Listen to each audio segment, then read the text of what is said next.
Oi, Igor, entrou? Ana, desculpa. Imagina, tudo bem? Fiquei preocupada, eu falei, de repente ele está numa consulta lá, sei lá, alguma Não. coisa. Terminei uma consulta agora mesmo, e aí um paciente me ligou aqui e eu tava correndo aqui. Eu falei, não preciso desligar, mas deu tudo certo. Deu, Ah, que bom. consegui Que entrar. ótimo. Tudo bom? Tudo Ô, bem, e você? tudo jóia. Na correria. Agradeço a sua presença aqui, estou me sentindo honrada de fazer uma live com você. Um super craque, um psiquiatra assim, espetacular, e ainda por cima especializado em transtornos alimentares, que é um assunto assim, tão em voga atualmente, né? Outro dia eu até estava lendo que parece que 70 milhões de pessoas sofrem de transtornos alimentares no mundo, né? É muita gente, viu? O que é Eu, isso tudo mesmo? Nossa,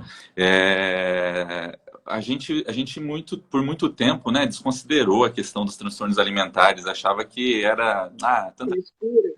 que era frescura, bobagem, assim como muitas coisas na psiquiatria, né? Mas Uhum. vem vendo que no dia a dia não é bem assim, né? E que a alimentação, ela pode trazer sofrimento também para a vida da pessoa. Lógico, lógico. Uhum. Gera muito sofrimento, nossa. Exato. Então, assim, eu sempre digo, né? Se a comida está trazendo sofrimento, tem algo de errado aí. A gente precisa olhar para isso.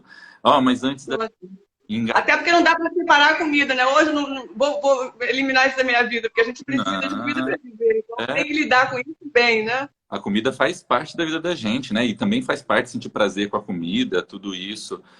Mas, ó, nada de honra. Honra é minha estar aqui contigo. O maior prazer.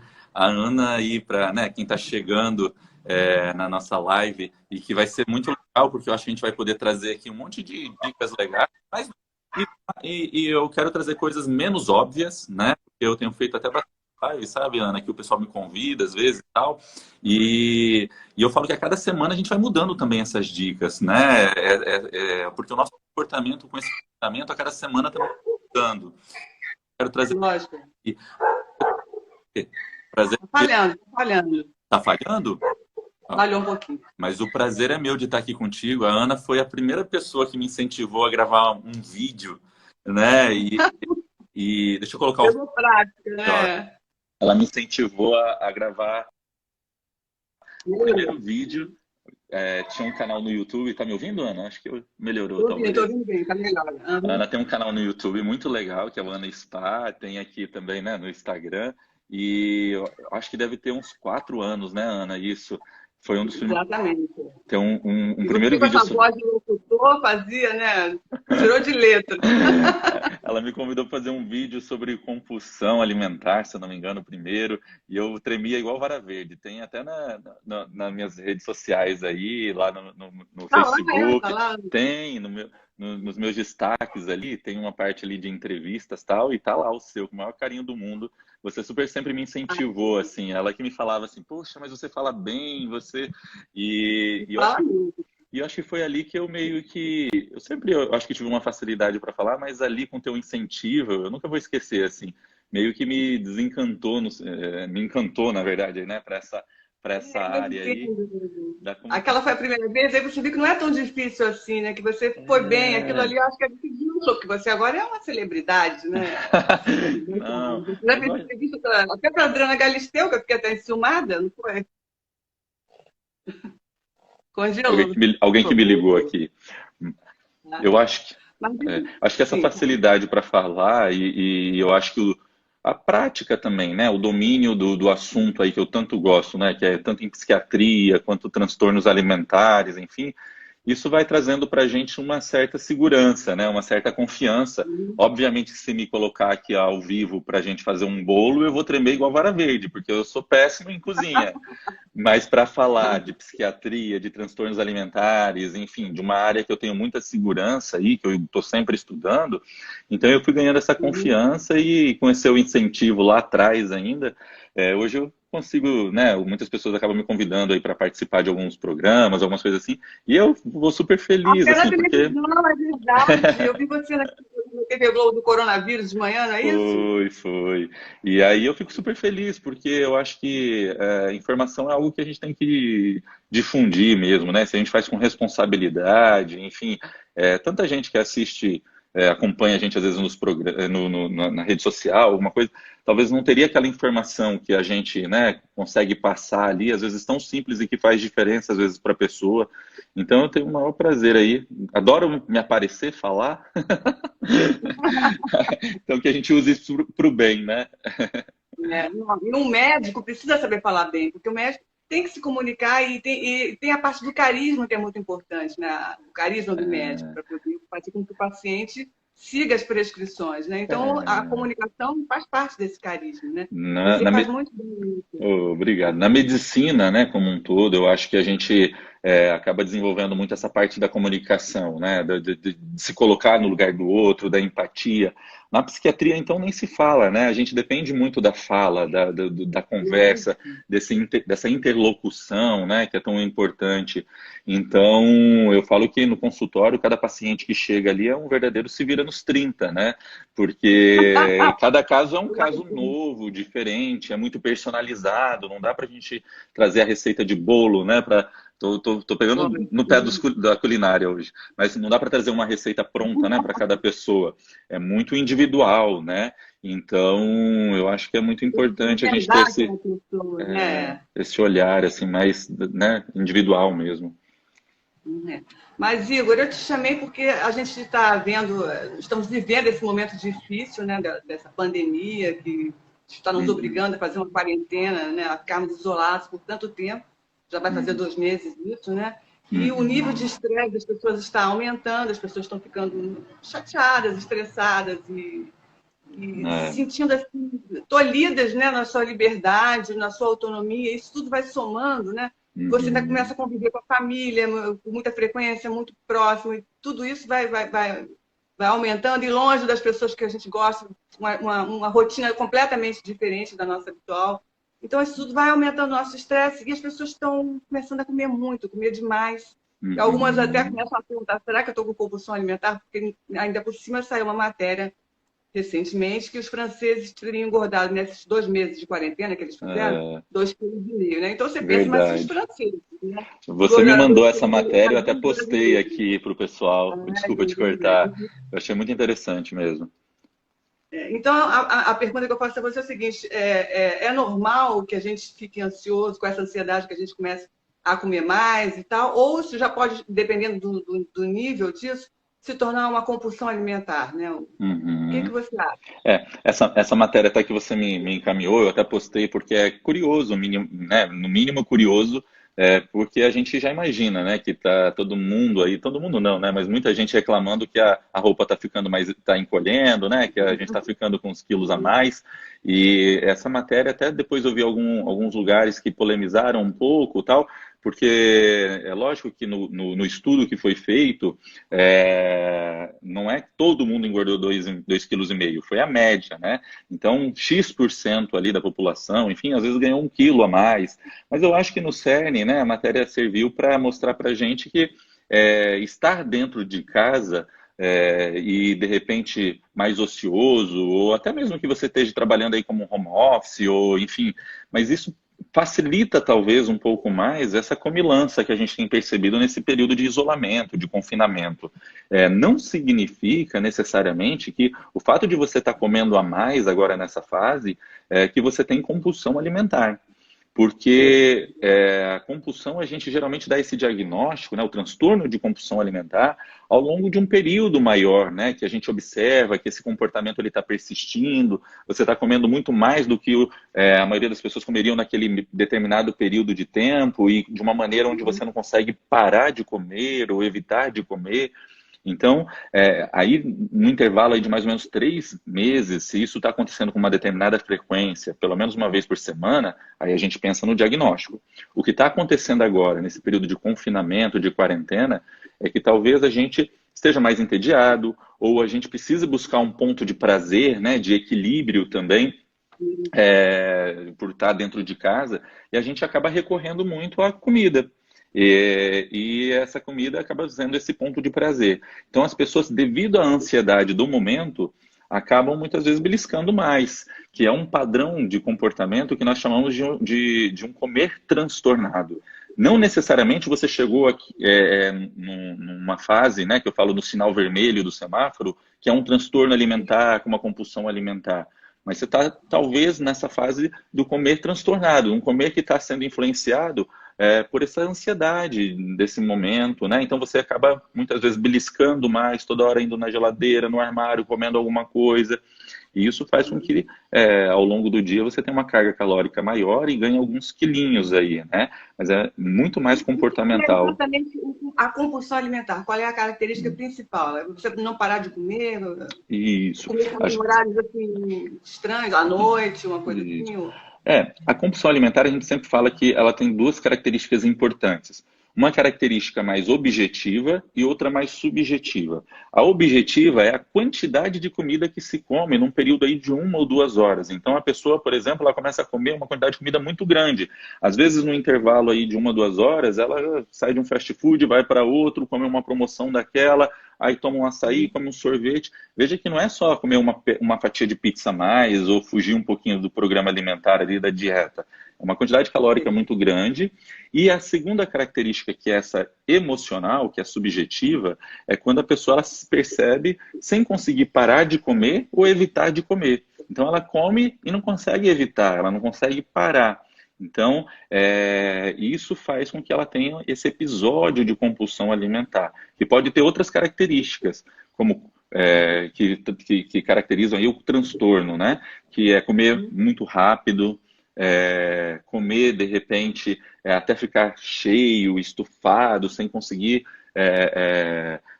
parar de comer, obviamente, mas comer muito mais rápido do que... prazer, né? Está estufado, você não está mais tendo prazer naquilo, né? E aí vem geralmente um sentimento de culpa, de arrependimento, porque ela sabe que foi, né, desproporcional o que deveria, come escondido muitas vezes, porque fica com vergonha da quantidade de comida que está comendo também, que está ingerindo. Então, tudo isso acaba caracterizando aí esse transtorno de compulsão alimentar. Mas isso, então, é diferente do que a gente está passando agora, que é uma ansiedade generalizada, mas que não necessariamente é uma compulsão alimentar, não é isso? O que eu vejo... Agora, a ansiedade pode ser um gatilho para o transtorno alimentar, não pode? Isso, pode, porque geralmente a ansiedade, né, os transtornos aí de humor, como a ansiedade, a depressão também, eles caminham meio que lado a lado aí da compulsão alimentar, por exemplo, ou de outros transtornos alimentares. Porque a grande característica para a gente dizer que é um transtorno alimentar, independente de qual seja, é que tem esse componente emocional, que é esse sofrimento. Então, se existe sofrimento, dificilmente não vai ter um comprometimento em algum âmbito onde a pessoa ela se sinta talvez mais ansiosa ou mais depressiva. Então, não adianta a gente sentar, por exemplo, e no consultório falar, vamos falar só de comida, porque eu sou especialista em transtornos alimentares. A gente tem que olhar todo o contexto emocional, porque possivelmente essa pessoa ela também vai estar envolvida aí em sintomas depressivos ou sintomas ansiosos, né? Mas, respondendo a tua pergunta, o que acontece agora nessa fase aí, né, de isolamento, de ansiedade, é que eu vejo que... A ansiedade agora é um problema, né? Como é que a gente pode, então, atenuar essa ansiedade? O que você sugere, então, nesse sentido? Isso. A comida, nesse momento agora, acaba sendo um dos sintomas da ansiedade, não necessariamente um transtorno alimentar.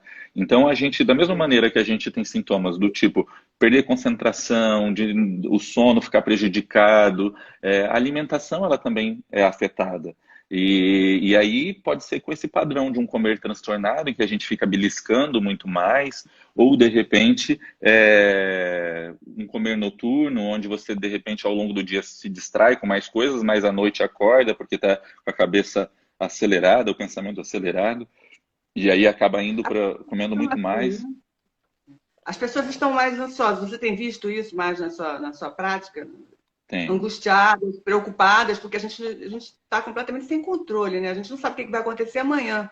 A gente não sabe se a gente vai ficar doente, se algum parente vai ficar doente. Então, isso tudo gera um aumento da ansiedade, que você deve ter visto muito, né? Essa perda de controle, Ana, assim, né, da nossa vida, que a gente acha que a gente tem controle da vida, né? A gente não tem tanto assim, mas a gente minimamente tinha um certo planejamento, né? No meio do ano eu vou fazer uma viagem, eu vou ter um compromisso X, enfim. E aí, de repente, com essa questão da pandemia, a gente perdeu tudo isso, né? Então, Então a gente não sabe como vai ser daqui a um mês, o que eu vou fazer, a gente perdeu um pouco essa programação de vida. E aí isso faz com que a gente fique mais à flor da pele, com os nervos à flor da pele, mais ansioso, mais preocupado. Bem, a questão financeira, né? Os boletos continuam chegando, enfim. Piadas, né, dos boletos. E a gente acaba ficando muito, muito à mercê do que vai acontecer. E aí a gente vai tendo que fazer um exercício muito grande de viver um dia de cada vez, né? Muitas vezes, né, a gente acaba, de tanto a gente viver o amanhã, de se preocupar com o amanhã, a gente esquece de viver o hoje. Então, o importante é a gente viver um dia de cada vez agora, esperar as coisas irem retomando, fazer a nossa parte mesmo, né? De lavar a mão, usar máscara, de ficar em casa. Porque senão daqui a pouco, pelo histórico que a gente tem de outras epidemias, as coisas vão voltar para o lugar, né, minimamente, e vai passar isso, que é a expressão do momento, né, vai passar, e a gente tem que acreditar nisso, mas isso vai diminuir, vai passar, e a gente vai estar virando do avesso, né, porque daí vai estar todo mundo mega ansioso, vai ter arrumado outros problemas, né, vai estar deprimido, enfim. Então, a gente precisa economizar a saúde mental para passar por esse processo da maneira mais leve possível, né? Se é possível. Uhum. E você tem dicas assim de como é que a gente pode então atenuar essa ansiedade, por exemplo, rotina, eu sei que é uma coisa importante, né? Estabelecer a rotina, porque pelo menos a gente tem uma sensação de algum controle, né? Quando a gente tem uma rotina estabelecida, que você sabe mais ou menos o que você vai fazer durante o dia, né? Agora, meditação, lazer, solidariedade, também é uma coisa que faz bem para a pessoa exercer a solidariedade, né? Telefonar para um idoso. O que mais que você pode sugerir assim de formas de atenuar essa ansiedade que acaba sendo nocivo para a gente também, né? Na verdade, todas essas dicas, né, que a gente tem percebido aí que estão sendo propagadas, enfim, até fazem parte do manual da Organização Mundial de Saúde, de orientações mesmo para esse período, para saúde mental, né? Então, já se percebeu desde o começo aí o quanto isso ia afetar mais do que uma questão só física, né? O vírus atingir não só o físico das pessoas, mas eu digo que atinge a mente primeiro, porque todo mundo fica muito à flor da pele. Então tem um manual que foi liberado pela Organização Mundial de Saúde, onde a gente tem alguns pontos, né, básicos aí, que é desde você tentar manter uma certa rotina, obviamente pode flexibilizar, se você está mais em casa, você não precisa necessariamente ficar também tendo que acordar tão cedo quanto acordava antes, de repente você pode dormir um pouquinho mais, não tem problema, mas flexibilizar, tentando manter uma certa rotina de alimentação, de sono, para que você consiga manter minimamente a saúde física, a saúde mental. Então, atividade física, obviamente, dentro do possível. A meditação, como você bem disse, é uma boa orientação aí para quem gosta e já pratica, e para quem ainda não pratica, a gente tem vários profissionais legais. Eu fiz uma live só sobre meditação recentemente com a Juliana Sato, que é a Ju Sato, psicóloga, que trabalhou com a gente na... Oi? Direto, Ju Sato direto. Isso, Ju Sato direto. Ju Sato, psicóloga. E ela, todas as terças e quintas-feiras, por exemplo, ela ajuda as pessoas a meditarem e guia essa meditação, então é algo legal também a ser feito. Então, todas essas evitar tantos noticiários, tentar procurar assistir um ou outro que você confia uma vez ao dia só, para não ficar banhado nisso tudo. Mas eu acho que, assim, essas dicas são as dicas que eu vou dizer assim, feijão com arroz, sabe, Ana? Que a gente vem falando desde o começo aí da pandemia, semana a semana. Então, talvez para algumas pessoas isso pode até parecer mais do mesmo, né? Falar, poxa, mas de novo sobre isso e tal. E talvez essas pessoas até já estejam fazendo isso e já não aguentam mais, né? Cozinhar, buscar outros prazeres, enfim. Então, eu acho que o que eu, nessas últimas semanas, tenho falado bastante, são mais dicas no sentido do controle emocional, sabe? Então, talvez 3 pontos muito importantes. O primeiro, eu falo que é a aceitação. Aceita que o momento é atípico, que é algo ansiogênico mesmo, que todo mundo foi pego de surpresa, de calças curtas, e aceita essa ansiedade. Porque enquanto a gente também ficar brigando, né, diretamente contra ela, a gente não consegue também ter um olhar para mudar isso. Então, a aceitação nesse momento, aceitar essa ansiedade e falar, poxa, eu estou mais ansioso mesmo, o momento é mais atípico, então, estou percebendo que eu estou comendo mais do que o normal, poxa, isso provavelmente o Igor falou lá, né? Deve ser por conta dessa ansiedade. Então, deixa eu sair do automatismo, sair desse piloto automático e pensar um pouco nisso, né? E na hora que eu perceber que eu estou mais ansioso por conta dessa situação toda, né? Eu vou tentar controlar de alguma maneira isso, mudando o foco. Então, ao invés de eu ir lá para o armário e buscar comida, de repente eu vou tentar ligar para alguém, né, para algum familiar, vou tomar um banho, vou escutar uma música que me faz relaxar, tentar se perceber ansioso, né, ou os momentos mais de picos de ansiedade, é importante para você tentar fazer essa mudança de foco mesmo, essa mudança de comportamento, mesmo que pontual, mas você está se percebendo, né, nisso. A outra questão, assim, um outro ponto que eu digo, Ana, é a questão da resiliência, né? Então, a aceitação, um segundo ponto é a resiliência, que a gente tem falado muito também, que é essa capacidade da gente superar os obstáculos, a capacidade da gente se adaptar a essas mudanças todas que estão acontecendo, a se adaptar a estar dentro de casa, confinado, e não perder a esperança, né? A resiliência também é isso. Porque se a gente perder o ânimo, perder a esperança, a gente desespera e aí acaba que a gente fica mais suscetível ainda à infecção, porque a imunidade baixa, enfim. Então, eu acho que assim, né? Aceitação, resiliência e a terceira dica, se a gente considerasse dica, mas eu acho que é mais uma reflexão, é o aprendizado.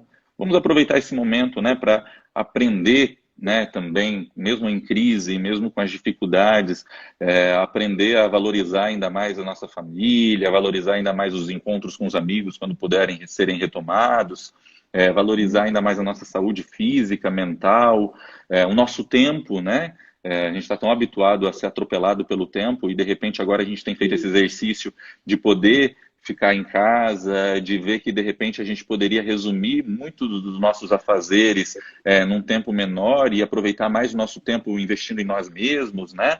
Então, esse investimento também, essa aprendizagem, que seria a nossa terceira palavra, né? Novamente, aceitação, resiliência e aprendizado, né? Então, assim, esse aprendizado eu acho que vai ser o que vai fazer com que, quando tudo isso passar, é o que a gente vai levar de legado positivo, tentando buscar um certo equilíbrio emocional para o resto da vida, aí, né, se fosse possível também. Deixa eu te perguntar aqui para fechar esse bloco, então. Tem gente que acha que depois que essa pandemia passar, as pessoas ainda vão ficar com uma espécie de estresse pós-traumático, uma coisa assim. Você acha isso? As pessoas vão ficar ainda traumatizadas por muito tempo? Não só acho, Ana, como a gente tem estudos de outras pandemias, por exemplo, teve uma epidemia que teve na Ásia, né, em 2002, que também foi de SARS, que é essa síndrome respiratória aguda, e aí a gente tem estudos que depois desse período de epidemia, cerca de 32%, se eu não me engano, da população que estava envolvida desenvolveu um transtorno de estresse pós-traumático, ou sintomas de estresse pós-traumático. Então, considerando que esse período ele tem sido um período muito traumático para muitos, que envolve, né, não só uma questão de saúde, mas também de saúde física, mas também de saúde mental, de saúde financeira. Então, a gente entende que vai ser significativa a taxa, a gente acredita que vai ser significativa a taxa de incidência aí desse estresse pós-traumático. Por isso que eu reforço aí que a gente tomando essas medidas, né, de cuidado com a nossa mente. E aprendizado. E esse aprendizado, principalmente, né, se a gente conseguir ressignificar todo esse sofrimento desse momento em aprendizado, eu acho que a gente vai conseguir conduzir não para um estresse pós-traumático necessariamente futuro, mas talvez para um crescimento pós-traumático. Se a gente considerar que essa fase toda é um trauma, vamos conduzir isso para um crescimento pós-traumático, no sentido do que eu falava, da gente valorizar ainda mais os pontos importantes da nossa vida, né? As coisas simples da vida, os encontros familiares, né? um abraço que a gente, né, imagina, fazia tão automaticamente, possivelmente os abraços, né, quando possível de serem retomados, vão ser mais valorizados ainda, né, os apertos de mão, se isso voltar a acontecer, né? Então, eu acho que vai, né? Acho que vai, estou falando assim. Então, assim, a gente vai valorizar ainda. A gente está com tempo para isso, né? A gente está com tempo para refletir e pesar o que de fato importa na nossa vida, né? Então, de fazer de uma maneira diferente a partir de agora, né? Porque as pessoas falam muito assim, eu quero que a vida volte ao normal. Mas aquele normal não era um normal bom, não era um normal bacana. Era bom a gente voltar agora diferente, né? Melhor, né? Melhor. Aproveitar esse momento e fazer uma limonada desse limão, né? Isso. Eu acho que quase todos nós, né? Eu sempre falava muito isso, né? Que a vida vai sendo corrida, é uma correria, a gente vai sendo atropelado por essa correria. Às vezes aí, né, quem está assistindo a gente, né? Cada um vai se colocando na sua situação, na sua rotina. Então, às vezes você vai, deixa o filho na escola, busca o filho na escola, aí você corre para o trabalho, vê a agenda, cuida de casa. E de repente come quando dá tempo, às vezes come no automático também, você nem sabe o gosto que tem aquela comida. E de repente, eu acho que estava tudo muito no automático. Então, foi preciso, né, que de repente um vírus chegasse aí, parasse o mundo, né, para dar essa sacudida e para a gente que a gente entendesse que não necessariamente a gente tem que viver tanto no automático, a gente começasse a valorizar o simples da vida também, as pequenas coisas. Então, eu acho que, sem dúvida nenhuma, quem conseguir tirar proveito desse período para ter uma reflexão mais saudável, eu acho que vai conseguir ter um ganho emocional também muito grande. Não só prejuízos emocionais, como a gente espera, mas também ganhos emocionais, né? Novos hábitos, como a Isaura colocou aqui agora, né? Hábitos de vida, hábitos familiares, enfim. Acho que isso é muito importante. Então, deixa eu resumir. Você disse que não necessariamente essa comilança, né? Sim. É uma compulsão alimentar, porque a compulsão implica em grande quantidade de comida e em remorso, uma série de sentimentos negativos em relação àquela alimentação que caracterizam a compulsão. Você comer mais porque você está em casa, porque você tem bobagem para você beliscar e você fez a despensa está cheia, porque a gente quando compra logo uma quantidade maior, porque está tão difícil fazer compra hoje em dia, né? Então tudo facilita você beliscar com mais frequência. Isso não tem nada a ver com compulsão alimentar. Isso? Não tem. Não necessariamente. Então faz parte até desse momento, né?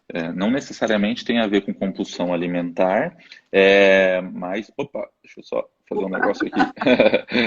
Não necessariamente tem a ver com compulsão alimentar, mas a gente pode estar, por essa ansiedade, mais motivado aí a comer um pouco mais, a beliscar um pouco mais. Aí também não significa que a gente está no comer saudável, né? No que a gente esperaria que seria dentro do saudável.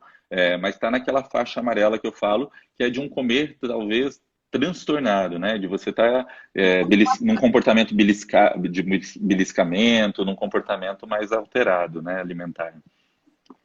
Sim. Até eu chamei agora para hoje é quinta, né? Na segunda-feira quem vem fazer a live comigo vai ser a Bruna Liro lá da legal, lá da clínica. A Bruninha é ótima.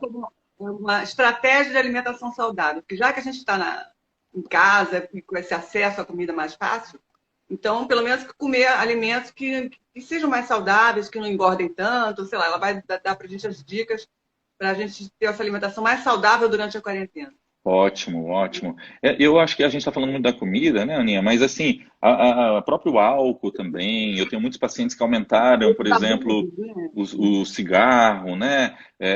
Aqui em casa o que eu aumentei foi o café. Estou tomando tanto café agora, porque eu estou aqui nos atendimentos online e eu não sou muito de café. Mas aqui tá prático, né? A cafeteira fica aqui pertinho, aí entre um e outro a gente vai. Aí eu falei, poxa... né? Então faz parte, né, um pouco desses excessos, né, do comportamento das facilidades que a gente tem dentro de casa, né? No consultório a gente pede um cafezinho para a secretária, então não é toda hora que a gente pede. Aqui você está aqui do lado, você acaba tomando mais. Então, assim, isso não significa que eu estou viciado em café, ou que eu estou dependente de café, ou que o outro virou alcoólatra porque está bebendo um pouco mais. Mas eu acho que essas discussões, como nós estamos tendo aqui, são legais para a gente saber onde a gente está pisando, né? Para a gente não ficar flutuando no nosso comportamento e falar, não, eu tenho consciência que eu estou tomando mais café, mas eu sei que é esse período, eu estou atendendo mais de casa agora, estou tendo uma demanda maior, enfim, ou não, né? Eu falo assim, na correria do dia a dia, a gente acaba exagerando. Simplesmente mais indulgente, né, com a gente mesmo, né? Flexibiliza, né? E flexibilizar é sempre a melhor alternativa, eu digo. Nem os extremos, né? No 880, não é um período agora para você viver de dieta, fazendo regime, mas também você tem que ter crítica, porque se você exagerar também, depois você vai sofrer com isso, né? De alguma maneira. E se isso persistir, o próprio comportamento alimentar também, ele vai perpetuando, né? E aí, se é um comportamento alimentar que não é legal, isso pode trazer prejuízos, obviamente, até para a sua saúde. Então, achar esse equilíbrio, saber que a comida ela também é um ponto de prazer. Tem uma nutricionista que é minha amiga, que é a Anne Bello, ela sempre fala, né? A gente não vira pro marido, para a esposa e fala assim, né? Vamos sair para nos nutrir, né? A gente fala, vamos sair para comer, né? Porque o comer ele é prazeroso, né? O comer ele tem esse significado também. Então é importante a gente ter esse equilíbrio também, não condenar a comida como se fosse um grande vilão, né? O teu comportamento que precisa ser adequado. Deixa eu te perguntar mais uma coisa agora. Você está atendendo, você está na telemedicina, né? Está atendendo online, não é isso? Está funcionando bem? Como é que... Me surpreendeu, viu, Aninha? Estou pegando paciente novo ou gente já antiga? Então, tem das duas maneiras, assim, me surpreendeu bastante porque eu sou, né, eu gosto muito do olho no olho, né, do tete a tete, principalmente na psiquiatria, é importante esse contato, né, físico, essa avaliação do comportamento, enfim. Então, fiquei um pouquinho reticente em relação a essa telemedicina, mas entendi que o momento pedia, né, porque eu percebia que meus pacientes, né, outros pacientes, a gente faz um trabalho aí de rede social, às vezes as pessoas mandam mensagem pra gente pedindo ajuda, então percebi que as pessoas estavam realmente mais ansiosas, como era de se esperar, né, e não é para menos. Então, eu tenho me surpreendido porque tem funcionado muito bem. A gente tem conseguido, na medida do possível, aí, tornar as consultas mais calorosas possíveis, mais próximas possíveis, né?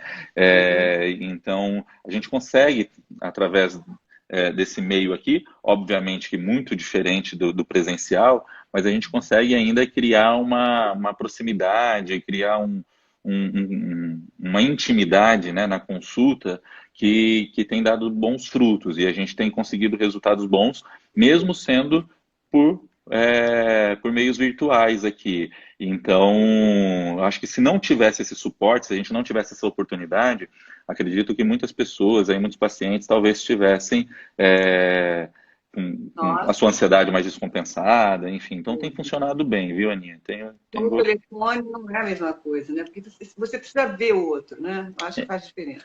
O vídeo aqui, né, facilita de alguma maneira, e aí a gente se adequa, né? Eu acho que a gente tem que, nesse momento, reconsiderar, né? É a questão da gente falar, que a gente estava falando, da resiliência, que é essa capacidade da gente se adaptar a essas mudanças, né?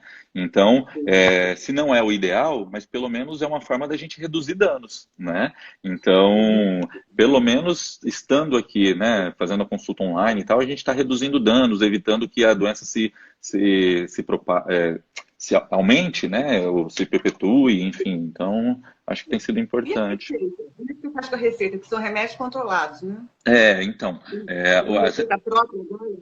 Hoje a gente tem aí alguns aplicativos, alguns programas, né, que a gente consegue fazer, que você tendo a certificação, a assinatura digital, então você consegue mandar essa receita online e aí o paciente recebe no seu e-mail, enfim, alguns programas você...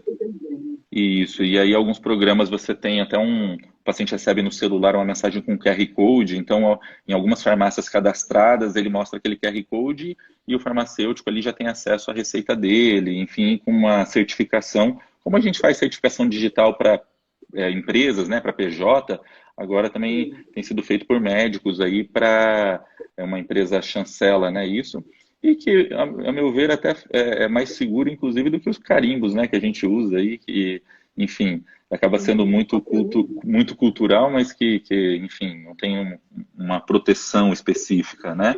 Mas tem funcionado bem, tem sido legal, os pacientes têm aderido bastante. Para fazer contato com você, marcar alguma consulta, é só te mandar uma mensagem direta, uma coisa assim. Ou você está nutrindo? Isso, a gente continua com a clínica, né, com a Nutrindo funcionando de forma adaptada também. Então, para quem não conhece, a gente tem uma clínica, né, que é a Nutrindo Ideais, e a gente está com as secretárias trabalhando em home office também, cuidando da agenda. Então, no meu contato ali, você tem acesso ao telefone da Nutrindo, ao site, tem o Instagram da Nutrindo. Então, pode falar ali direto com as secretárias, que elas fazem esse agendamento e orientam em relação a tudo isso. E aí, no horário certinho, eu entro em contato através de vídeo, chamada, e tem sido bem bacana. Ah, que bom. E você está também agora falando sobre um curso que você está dando próprio para profissionais da área de saúde, não é isso? Isso. Sobre transtornos alimentares. Né? Faz parte dessa reinvenção aí da gente, né, Ana, para esse período também, porque não dá para parar. Como diz, os boletos chegam aí, chegam aqui também, né? Então, obviamente que a gente com a clínica parada e preocupa a gente o momento financeiro mesmo, né, do país como um todo. E, obviamente, que a gente tem os nossos compromissos, enfim. Então, por mais que eu ainda sou um privilegiado, de certa maneira, porque consigo aqui, através da telemedicina, estar trabalhando, enfim, mas imagino que muita gente está passando aperto. Então, eu acho que uma das coisas que a gente tem que usar, e aí que eu tenho tentado fazer, é a criatividade, né? De você se reinventar, se readequar. Quando eu fazia faculdade ali, medicina, enfim, nunca passava pela minha cabeça que a gente, há alguns anos, eu estaria fazendo Instagram, rede social, né? Você me estimulando ali a fazer vídeo e tal. E que isso talvez fosse uma forma da gente se aproximar dos pacientes, né? Hoje já é uma realidade. Então, há pouco tempo eu não imaginava, por exemplo, estar fazendo um curso online, mas hoje, diante de tudo isso, eu acho que tem sido uma boa estratégia aí de criatividade, enfim, da gente estar mais próximo, já que a gente não sabe, eu sempre fiz alguns cursos aí presenciais, participei de cursos presenciais, e aí com tudo isso a gente tentou transformar agora esses cursos em cursos online. E aí eu acho que ainda esse mês, se Deus quiser, final do mês agora, eu estou abrindo as inscrições aí para um curso online de transtornos alimentares, esse primeiro para profissionais da área de saúde, então psicólogos, nutricionistas, médicos das mais diversas áreas. A Lu aqui, ó, vencemos a timidez, Igor, a Lu também. A Luísa Dermato lá da Nutrindo também, a gente trabalha juntos. E ela sabe o quanto, a gente começou juntinho ali, ela sabe o quanto a gente era tímido aqui para essas coisas. E a gente venceu, né, Lu? Ainda mais fazer vídeo ao vivo, né? Pois não é? Agora eu tô, como diz aí, né? O horário permite falar, né? Sem vergonha. Agora eu tô sem vergonha. Mas, ó. Mas é como o Faustão, né? O Faustão que diz quem sabe faz ao vivo, né? Se vira nos 30. Então, então esse curso é bem legal, vai ser bacana para profissionais e quase imediatamente junto a esse curso a gente vai lançar também, eu estou junto com a aluna que é nutricionista, que tem experiência na área, a gente vai lançar também um para leigos, para pessoas não profissionais da área, mas com orientações, direcionamentos aí para essa parte alimentar, para esse controle de ansiedade, algo bem bacana, assim, bem acessível também, vai ser bem bacana.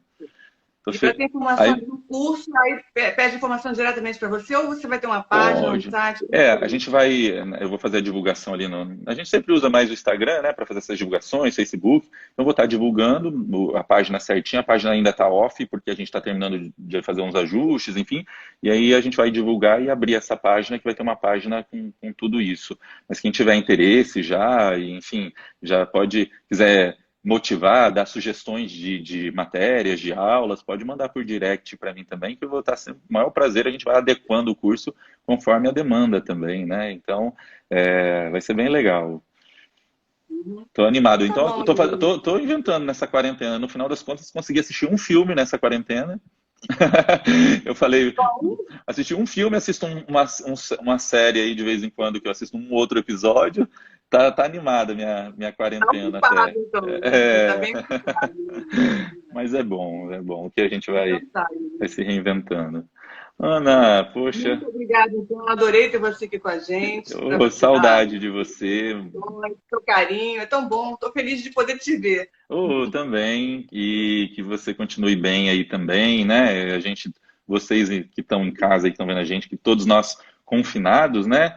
Mas que a gente possa tentar passar por essa fase com a maior leveza possível, né? Não só no peso, mas também de espírito aí, tentando, como você bem disse, né, Ana, usar da solidariedade, da empatia, a gente Isso usar faz aqui, bem também, né? usar desses meios Você ter virtuais. solidariedade também faz um bem para quem recebe e para Muito. quem dá, né? Quem é solidário, né? Sem dúvida, usar nossos meios aí virtuais também para a gente compartilhar informações, trocar experiências, né? E é sempre bom estar contigo, Ana. A gente sempre bate um papo bem legal, né? E sempre que Muito a gente se bom, muito bom. encontra. E estava com saudade de você também, viu? Eu também fico feliz de ver que você está bem, graças a Deus, Oh, que né? bom. Beijo Então tá grande, bom. estou sempre à disposição Semana aí, que sempre que vem, você na quiser. segunda-feira, para você e para todo mundo que está aí assistindo, segunda-feira com a Bruna Lírio, uma nutricionista, também às 16 horas, sobre estratégias de alimentação saudável. Ótimo, vou Tá bom? assistir para aprender mais um pouquinho também. Beijo, tchau, tchau, Tá Ana. bom, muito Tchau, obrigada. pessoal. Tchau. Tchau, tchau, pessoal. Tchau.